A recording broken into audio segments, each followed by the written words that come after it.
This call is now being recorded.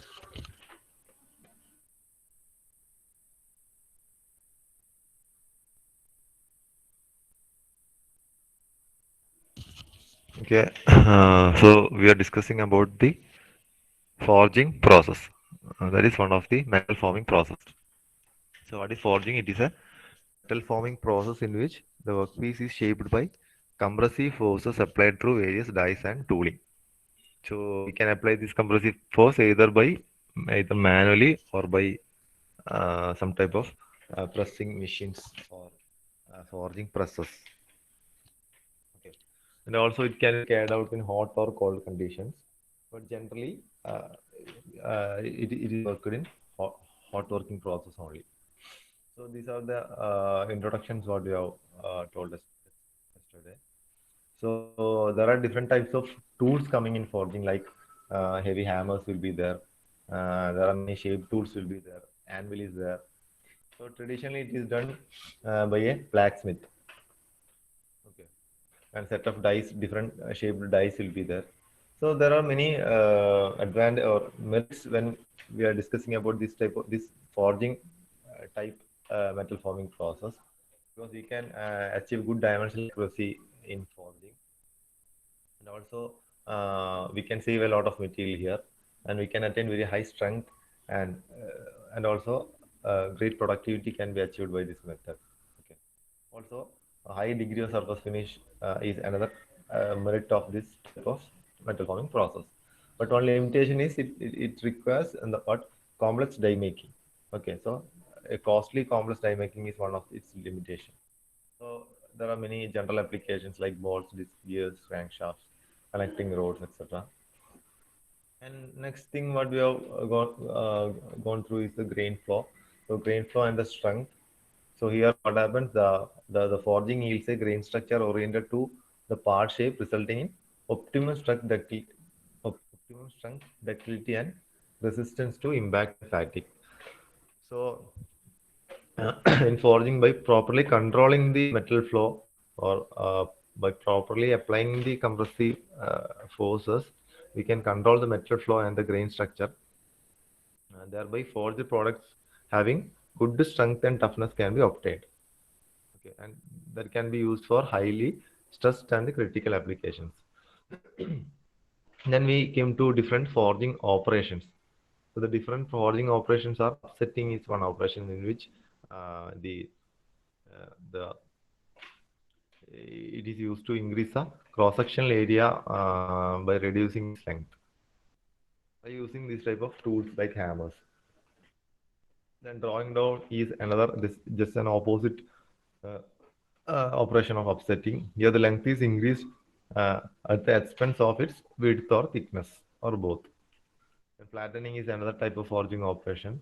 Then fullering is there again, that a part of the that is the reducing a part or a cross-sectional area of a portion of a workpiece. For that, we are using specialized tool called fuller. Edging is another type of operation. Here, usually concave shaped dies are used. Uh, it is used to shape the end of the bars or rods. Then swaging is at another forging operation. It is uh, swaging is a finishing process to convert the bar stock to final dimensions and cross section shape like round, square, or hexagonal. Then another operation is bending operation, that is used for bending of bars and rods. Punching operation is there. Uh, it refers to the operation in which a punch is forced through a workpiece to create a hole. The piercing is another type of operation in order to produce an indentation on the workpiece. Coining is another type of forging operation, and previously it was used for manufacturing of coins and jewelries, but now it's used for a wide range of parts with high accuracy, such as gears, seals, and other medical devices. Okay, the one point to note here is that no lubricants should be applied coining, because they can become entrapped in the die cavity and being incompressible, because these lubricants, they are liquid, they are incompressible, they prevent the full reproduction of die surface detail on the detail on the workpiece. So it can affect the surface finish. Then we have discussed about the different forging types or forging methods. Just now we have discussed what we have discussed is the different types of forging uh, operations. Now this is different types of forging methods. So usually there are four types of forging methods generally used. That is smith forging. Usually by a village blacksmith will be doing this smith forging operation. So in his shop floor he will be doing this by using by hammering or by using this type of manual draw forge, drop hammers and all. Then drop forging is another type of operation. Here, drop hammers are used to blow or give compressive force on the uh, workpiece. Then press forging is similar to draw forging. Is instead of giving this type of intermittent blows, the continuous squeezing of the material is done here. So press forging, different types of presses are used, like hydraulic press is one which is most commonly used for press forging. Machine forging is another type of forging process in which a forging machine is used to fuse the material or to get the impression of the die on the material. Then the different classification of forging process. So the forging process. So here comes the forging processes. The first thing is forging operations. Second one is the different forging types or different forging methods. And this is the forging processes or how we can classify the forging processes. Forging process can be classified based on the three different parameters. Like first one is working temperature. Second one based on the forging equipment. That is a different forging methods. Then third one is the forging based on different forging constraints. The based on the working temperatures, we have discussed that there are two types of forging. One is hot forging and cold forging. You all know what is the difference between hot forging and cold forging. Based on the it depends on the recrystallization temperature of the that particular material of the workpiece. Okay. And coming to the surface finish and all, and the force requirement in this type of forging. Cold forging requires higher forces because of the higher strength of the workpiece material, which also must possess sufficient ductility at room temperature to be able to undergo the required deformation without cracking. So cold forging requires higher forces. But cold forged parts have good surface finish and dimension accuracy. So even though cold forging requires high forces, these cold forged parts will be having a good surface finish and dimensional accuracy. But in the case of hot forging, it only requires low forces, but the dimension accuracy and surface finish of the parts are not as good as those in cold forging. Okay, so if you are getting an multiple choice question like which forging is uh, by which forging you will get a better surface finish, hot forging or cold forging means cold forging is the one which gives very good surface finish and dimensional accuracy. Okay, but the force requirement is very high in cold forging compared to hot forging. So that is about the classification based on the working temperature. Okay. Then based on the equipment, you know that based on the equipment also there are different classification of forging. Forging can be grouped into two as hand forging and power forging.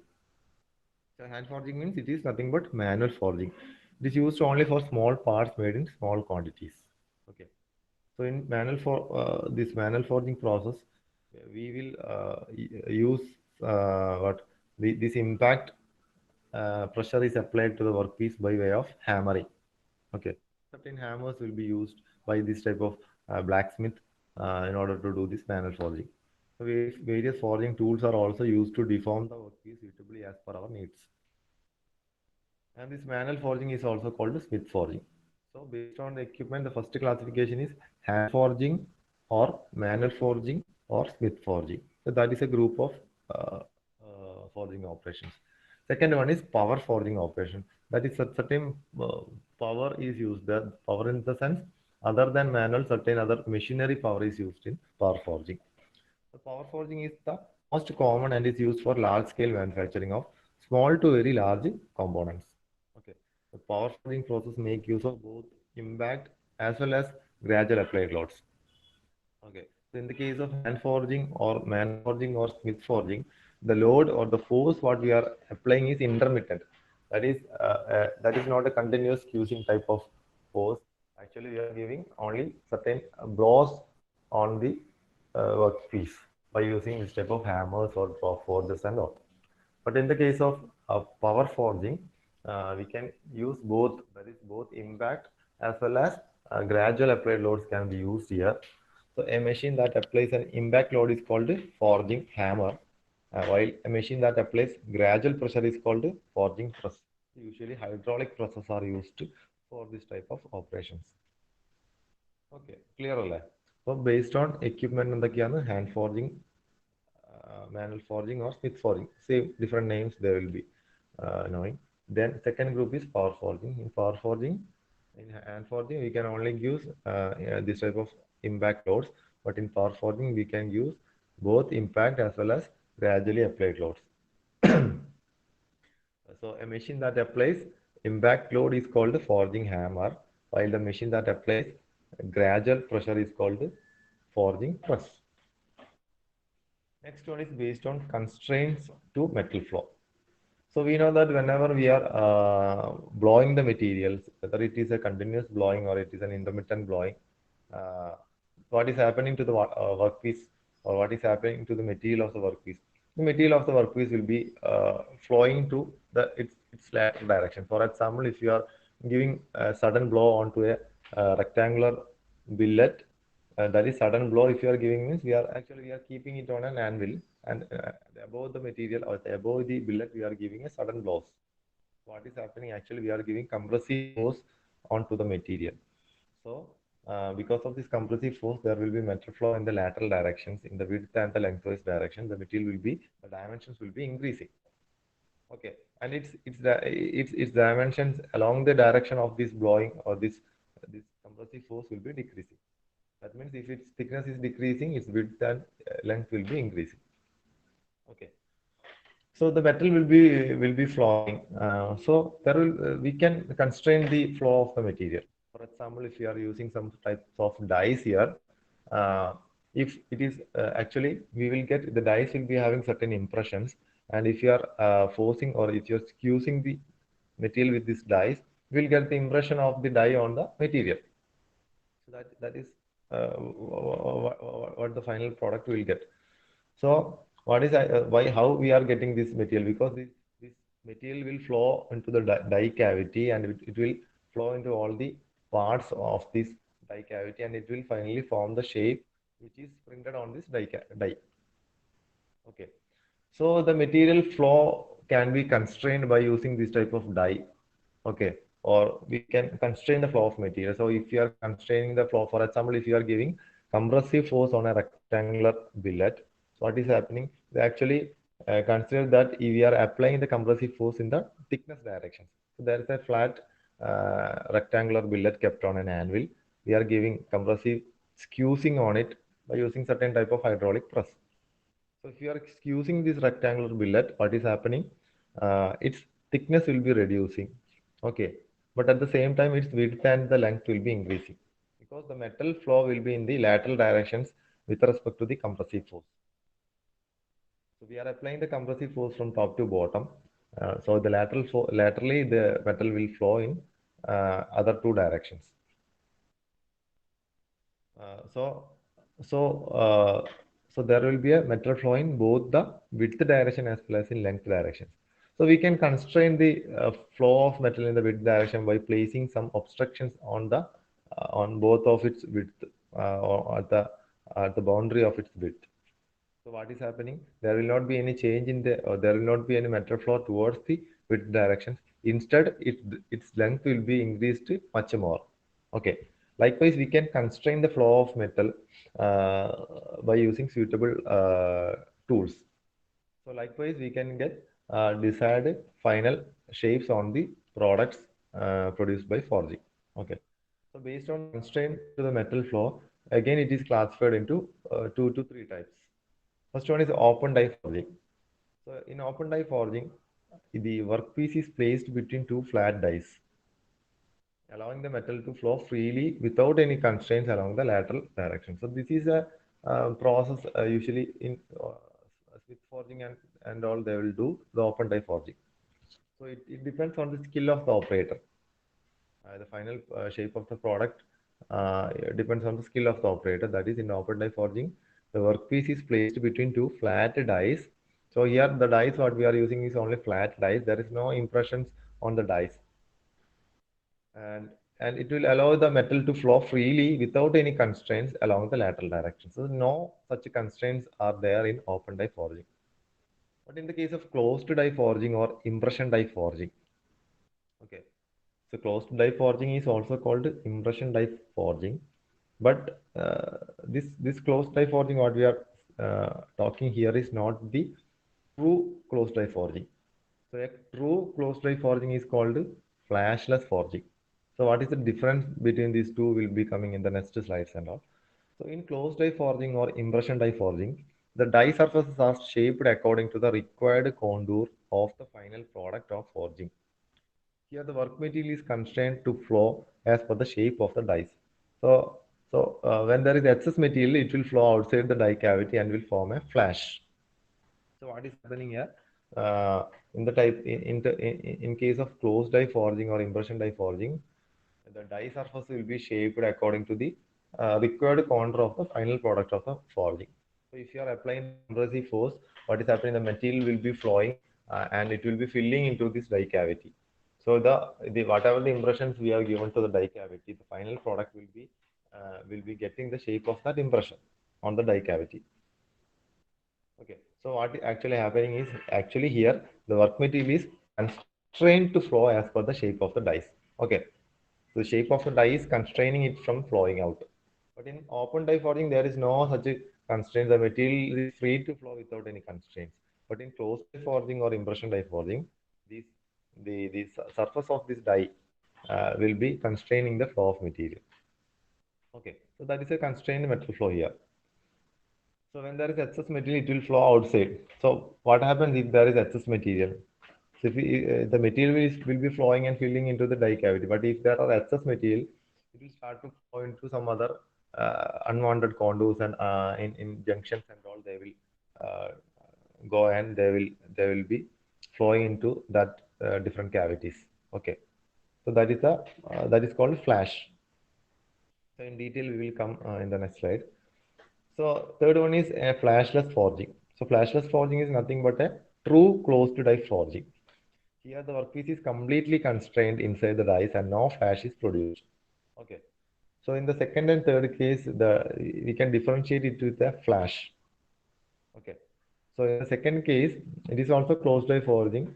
There, if the excess material may flow outside the die cavity, and it will produce a flash. Okay.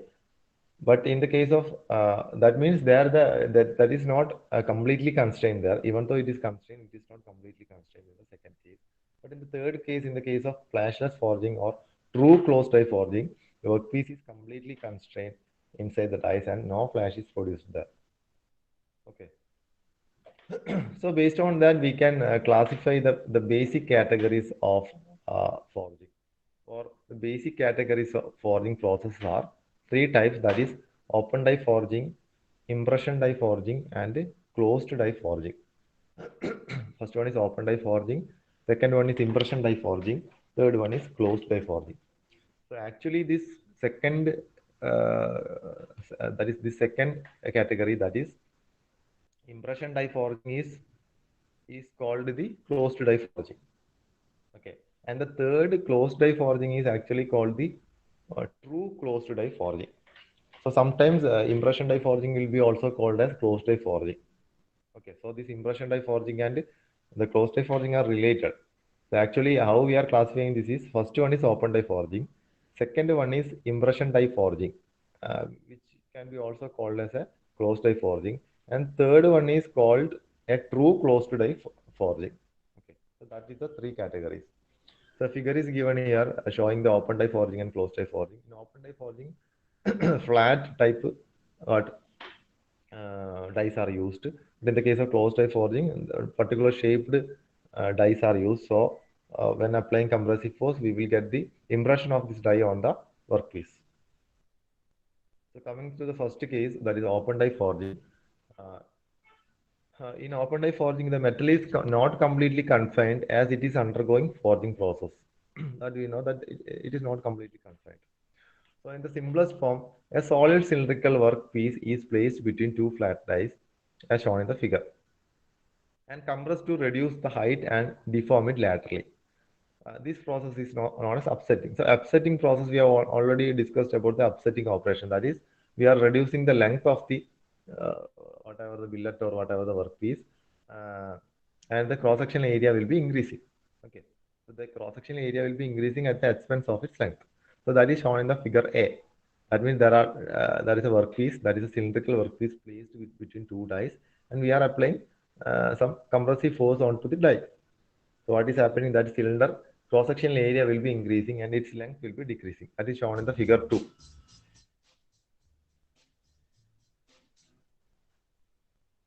So uh, simplest in the simplest form, a solid cylindrical workpiece is placed between two flat die and compressed to reduce the height and deform it laterally. This process is known as upsetting. Consider a block of rectangular cross-section as shown in figure undergoing open die forging. So considering this, one second.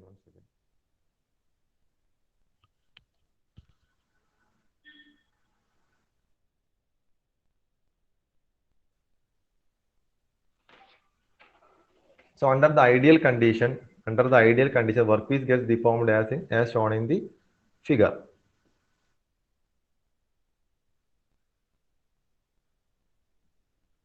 One second.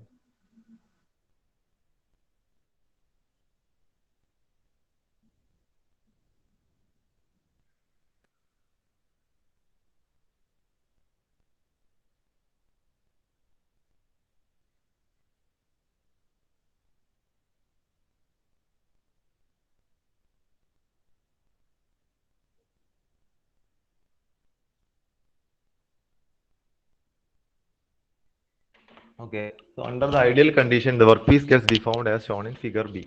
Okay. So initially the cylinder is kept like this, and in between the dies. And if you are applying compressive forces, its cross section, the cylinder cross section will be increasing, and the length it will be decreasing. So in ideal case, it will be as shown in figure B. Okay. If you are applying compressive force, what is happening? It will be the lengthwise it will be reduced, and it will be like in figure B. But due to friction between the die and the workpiece surface, the workpiece deforms into barrel shape as in figure C. But actually, what is happening? See, in between the die and the cylinder cross-sectional area, this one, in between the die surface and the cylinder surface, there will be friction. Okay. So actually, when we are applying the compressive force, the cross section, its diameter is increasing, its cross section area is increasing. But due to the friction at this junction, that due to the friction between this die and the cylinder at the both sides, what is happening? It will be constrained. Okay. So actually, what is happening in the ideal case? In the real case, what is happening? Actually there will be a bulging of the material like this due to the friction at this interface between die and the material. So due to friction between the die and the workpiece surface, the workpiece deform into a barrel shape as shown in the figure C. So barreling can be minimized by use of lubricants or by the use of heated ice. So in order to that is called barreling. So in the upsetting process, due to the friction between the die and the workpiece, this barreling may happen. Okay. So this barreling can be minimized by the use of lubricants or by the use of heated dies. Most of the open die forgings are produced using flat dies or platens. So usually in open die forging, we will use flat dies. Okay. And also round swedges and V dies are also used in pairs or with a flat die for open die forging. Sometimes also we will use this type of V-shaped dies or round swedges are also used other than flat dies. The basic forging operations of upsetting, fullering, edging, and drawing down can be carried out by the open die forging method. Only simple shapes can be generated by open die forging. Some examples are shafts, discs, and rings. Okay. So since in open die forging, only some of the operations like upsetting, flooring, edging, and drawing down can be carried out, and only simple shapes can be generated by using open die forging like shaft, discs, and rings. Coming to the advantages. It is simple to operate, then favorable grain flow and metallurgical structure, and it is suitable for uh, low volume production. Low volume production. Equipment tooling are inexpensive. Then wide range of workpiece sizes. These are the different advantages of this open die forging. Coming to the limitations, it is suitable for simple shapes only. So complex shapes, it's difficult to manufacture using open die forging. Then close tolerance are difficult to obtain because it depends on the skill of the operator or the worker. The moderately skilled workers needed. That is another limitation. Further finishing is needed for products. Okay. So since we are not using any impression dies, final finishing may be required for this type of products. So these are the different advantages and disadvantages of the for this type of forging. Then impression die forging. Second is the impression die forging. So here impression die forging is also called a closed die forging because here a closed type die is used. Here the workpiece gets deformed into the shape of die cavity when it is forged between the closed dies. Okay.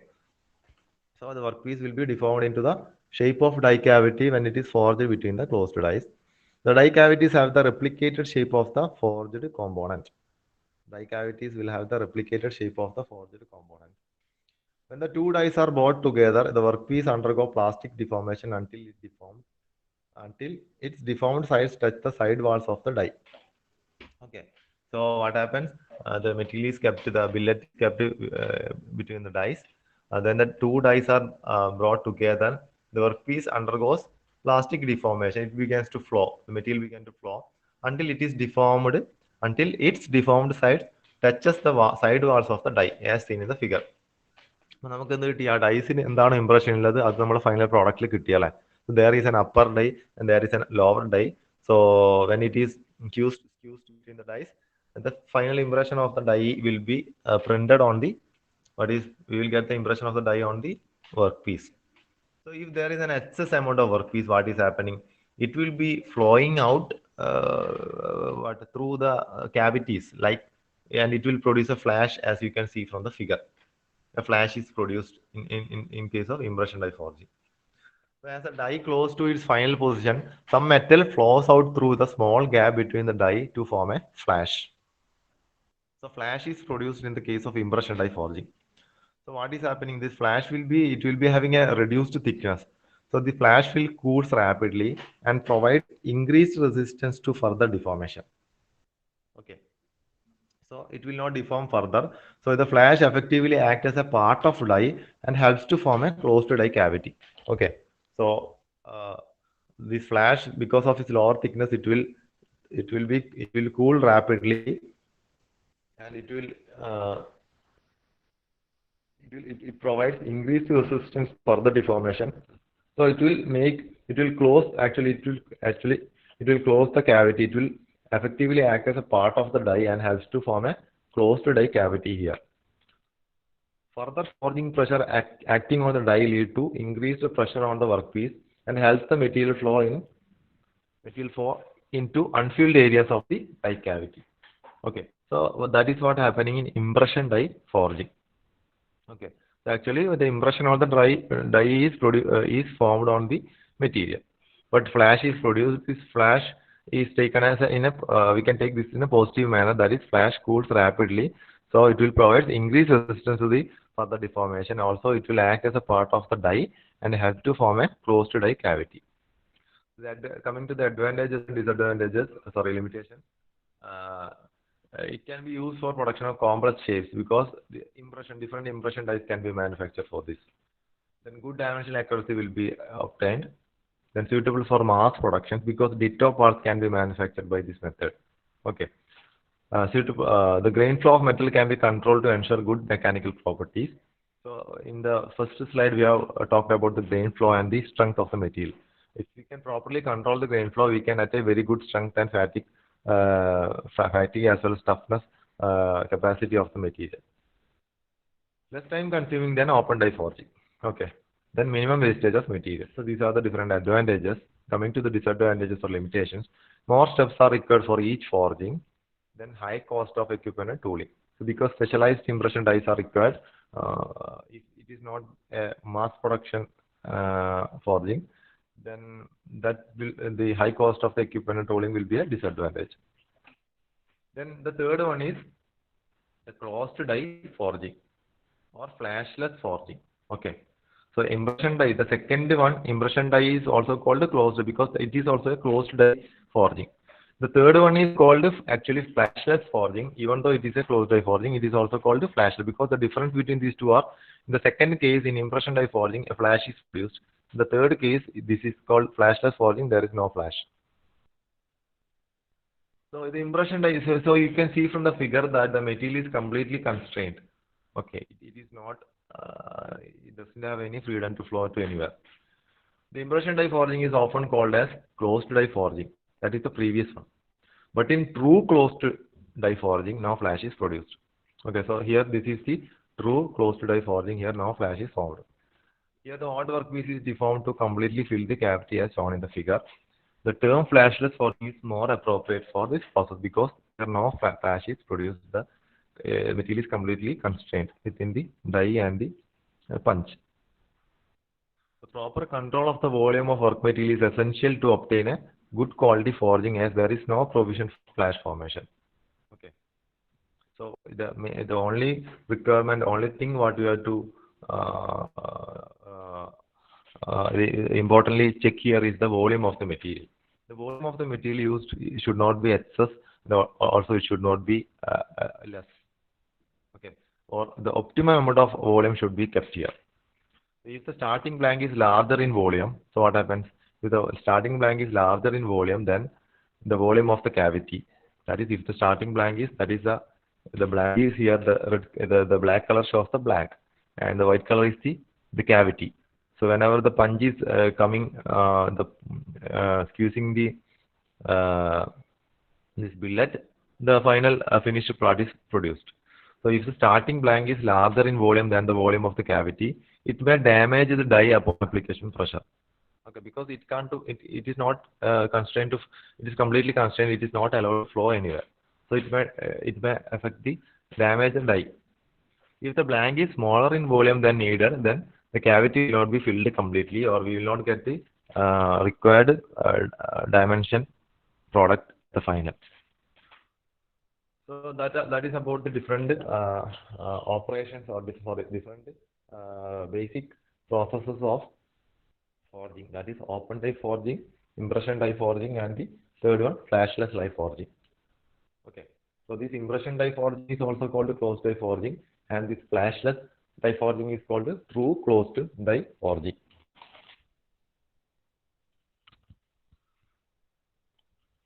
Okay, that much is for today.